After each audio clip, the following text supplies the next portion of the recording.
Welcome to Mad Easy guys. So here the condition of severe dengue, complicated dengue जिसे कहते हैं हम, वो कंडीशन है जिसमें कि क्या होता है। सीवियर डेंगू में अगर हम हीमेटोक्रिट वॉल्यूम देखें, अपना हीमेटोक्रिट वॉल्यूम जो हमारे सीबीसी रिपोर्ट में देख सकते हैं, उसमें अगर डिक्रीज़ है हीमेटोक्रिट वॉल्यूम में, मतलब शरीर में कहीं भी डेंगू की वजह से ब्लीडिंग चालू हो गई है ऑलरेडी। तो इसमें करना क्या है हमको, इसको मैनेज करने के लिए, ये देखिए सीवियर कंडीशन है तो हॉस्पिटलाइजेशन तो करना ही पड़ेगा पेशेंट का।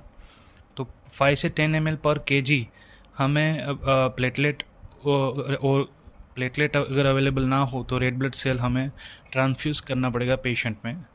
और अगर होल ब्लड है अवेलेबल, प्लेटलेट है तो प्लेटलेट दे सकते हैं, या फिर 10 to 20 ml पर केजी हमें पर्सन का जो भी वेट है उसके अकॉर्डिंग होल ब्लड देना पड़ेगा अगर हीमेटोक्रिट वॉल्यूम डिक्रीज़ है तो, क्योंकि शरीर में कहीं भी ब्लीडिंग स्टार्ट हो गई है और ये ब्लीडिंग को कंपनसेट करने के लिए हमें बाहर से ब्लड देना पड़ेगा। अगर यही सिचुएशन में हीमेटोक्रिट वॉल्यूम ज़्यादा बड़ा मिलेगा आपको, बड़ा हुआ, तो इसका मतलब कहीं भी वेसल्स में से, जो भी हमारी वेसल्स होती है आर्टरी एंड, तो उसमें से ये लीकेज हो रहा है प्लेटलेट, जिसके कारण एक्यूमुलेशन हो रहा है,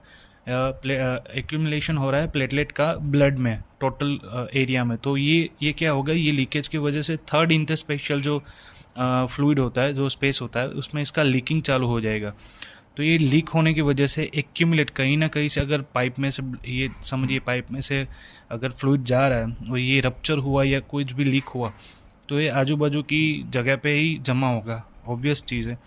तो ये भी इसमें ये होता है कि ये थर्ड इंटरस्टेशियल फ्लूइड स्पेस में ये फ्लूइड लीकेज होने लगता है और उससे एसाइटिस होने लगता है। एसाइटिस है, प्लूरल इफ्यूज़न है, पीटीजीआई है, एपिस्टेक्सिस है। ये ऐसे सारे भी जब सिम्टम आपको देखने मिले तो समझ लेना हीमेटोक्रिट वॉल्यूम अगर आपको देखने मिले तो समझ लेना लीकेज है।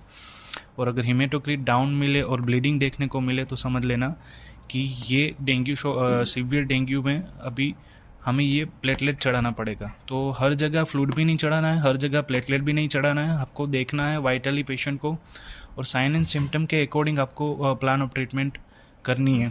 अगर असाइटिस और ये वाले पेशेंट में अगर सपोज लीकेज है और आपने फ्लूइड मैनेजमेंट नहीं किया, और डेंगू में आपको पता ही है कि सारे डॉक्टर्स ने यही कहा है कि फ्लूइड मैनेजमेंट करो, एंटीबायोटिक की कोई ज़रूरत नहीं है, ये वायरल फीवर है, लेकिन आपने अगर बिना सोचे समझे दे दिया तो फिर समझो खेल ख़त्म। ये एसाइटिस ऑलरेडी, ये लीकेज है और आप ज़्यादा फ्लूइड दे रहे हो तो फ्लूइड ओवरलोड होगा, और इधर ये हाइपोवोलेमिक या कोई भी शॉक की कंडीशन में डेंगू शॉक सिंड्रोम में जा सकता है।